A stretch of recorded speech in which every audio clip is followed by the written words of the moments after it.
Kalajengking dikenal sebagai hewan pemberani. Siapapun yang mendekat pasti dilawan. Lawan tarantula berani.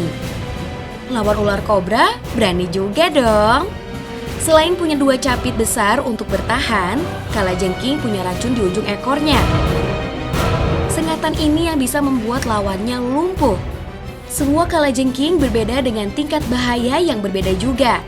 Racunnya bersifat neurotoksin atau menyerang syaraf. Kalau jenis Asian Scorpion ini racunnya tidak mematikan untuk manusia, hanya menimbulkan bengkak dan rasa sakit.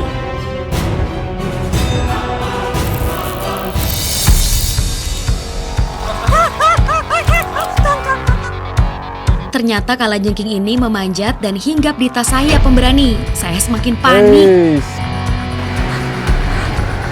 Hati-hati, Kang!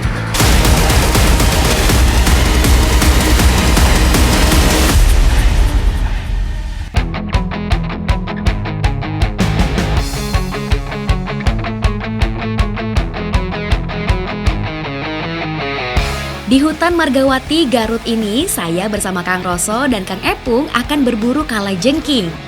Di awal, kami berjalan mengikuti aliran sungai kecil dan dikelilingi pohon pinus yang terus memanjakan mata kami pemberani.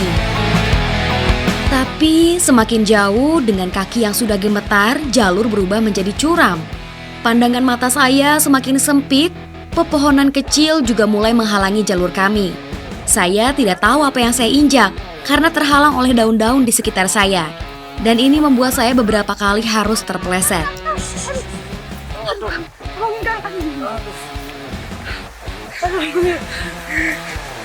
Mungkin tali sepatunya keinjak. Oh iya, tali sepatu aku. Tanah yang gembur membuat langkah saya menjadi lebih berat. Sampai akhirnya...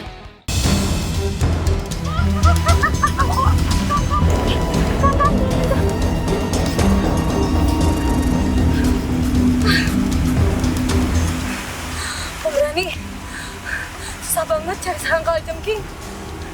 Treknya luar biasa, curam. Tanahnya basah, sampai jatuh berkali-kali. Lihat bener ya, Kang? Jalur yang naik turun membuat saya kehabisan tenaga. Kami pun memutuskan untuk istirahat sejenak. Udah lama banget, Kang, kita jalan. Iya. Curam pula. Tanahnya tuh, Kang. Basah, Basah-basah, ya. iya. Emang buat di daerah saya, habitat kalajengking tuh agak ke pinggiran. Seperti hutan lembab lah gitu, Mbak. Kang. Aduh, ada apa? Jengking, Kang. Tuh. Ada apa lagi? Anjir. Diam. Gak usah panik. Kita tangani. Saya panik luar biasa. Tanpa saya sadar, di tempat kami duduk ternyata banyak kalajengking yang mengerumuni kami. Saya merinding luar biasa pemberani. Kang Roso dan Kang Epung sangat sigap dalam menghadapi kondisi seperti ini.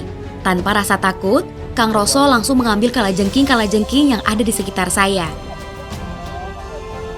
Ternyata di sini memang habitatnya. Kang Roso menemukan beberapa lubang yang menjadi tempat berlindung kalajengking. Gak usah panik. Bukan hanya di tanah, ternyata kalajengking ini memanjat dan hinggap di tas saya pemberani. Saya semakin panik. Kita lepasin dulu aja.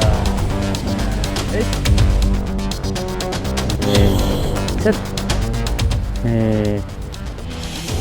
Mau pegang? Boleh, Kang.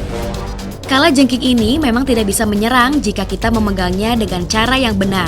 Tapi, ketika saya mencoba mengusap bagian cangkangnya yang keras, alhasil... Kang. Aduh. Aman. Tuh, Kang. Ah, Nyapit kenapa? kayaknya, Kang. Kesengat kayaknya. Iya, Kang. Oh, dari situ. Aduh. Ini nggak beracun, Kang? Kalau disengat nggak ya? Racun ada sih tuh, racunnya keluar tuh. Jadi putih gitu. Jadi sebenarnya sih nggak membahayakan, nggak sampai mematikan. Kang Roso mulai melakukan penanganan ketika saya kena sengatan. Setelah dibersihkan, tangan saya diolesi bawang putih. Kandungan sulfur tinggi bawang putih mampu menetralisir racun sengatan ini. Itu Kang. Nah, aman lah. Sudah. Udah ya Kang. Ya. Cukup. Pemberani, tadi saya disengat kalajengking. Rasanya kayak kesemutan. Tadi saya harusnya pegang ekornya terus, tapi saya penasaran malah pegang badannya. Karena lumayan keras, jadi saya penasaran. Ternyata itu tuh nggak boleh ya Kang ya? Karena itu sensitif benar. Banyaknya kalajengking yang mengerumuni kami menandakan bahwa tempat ini akan terdapat beberapa sarang kalajengking lainnya. Tapi karena tangan saya masih sakit, saya meminta untuk istirahat sejenak. Nah, jadi sebenarnya cara pegang tuh jangan di depan, soalnya ini daerah sensitif. Nah, dia akan menyerang. Yang sebenarnya tuh di belakang sini.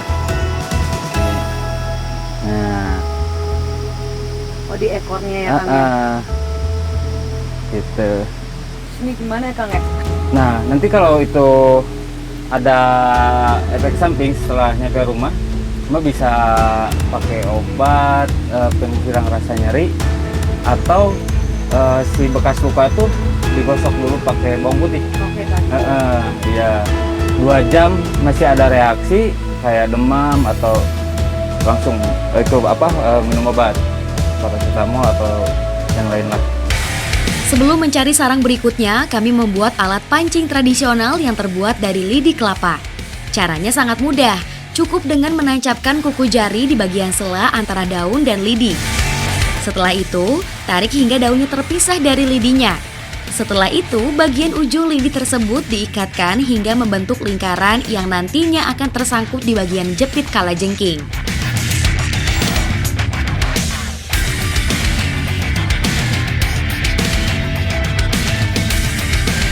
Selesai membuat alat pancing, kami pun mulai mencari sarang kalajengking. Lubang yang menjadi sarang kalajengking biasanya cenderung lebih lempeng dan tidak terlalu bulat, sesuai dari bentuk badan kalajengking yang memang tidak bulat. Kalajengking bukan hewan yang berkoloni. Dalam satu lubang hanya akan ada satu kalajengking. Kepekaan Kang Roso dalam berburu membuat kami cepat menemukan lubang kalajengking. Kang Roso mulai memasukkan alat pancing tersebut di lubangnya. Setelah itu, pancingan langsung diputar-putar. Dalam sekali pancing, kalajengking itu langsung tersangkut oleh pancingan Kang Roso. Luar biasa, saya jadi penasaran. Aku boleh juga ya Kang? Boleh? Jika sudah ada satu lubang, biasanya akan terdapat beberapa lubang lainnya yang jaraknya tidak jauh. Di lubang selanjutnya, saya mencoba memancing. Cara yang diajarkan Kang Roso cukup mudah, namun butuh kesabaran untuk membuat kalajengkingnya tersangkut. Tapi, keberuntungan saya membuat saya cepat mendapatkan kalajengkingnya. Kang. Ya, Kang, coba tarik. Rasa, Kang. Tarik. Nah, aku dapat nih Kang. Ya. Pemberani, aku dapat nih. Jadi kalajengking ini termasuk spesies serangga ya Kang ya? Jenisnya AFS atau Asian Forest Scorpion. Kalajengking ini mempunyai racun juga kan Kang? Ya. Tapi tidak membahayakan dan tidak mematikan. Masih belum puas mendapatkan 2 kalajengking, kami pun melanjutkan mencari lubang-lubang lainnya. Kang, mas, ada ular mas. Kang, hati-hati Kang.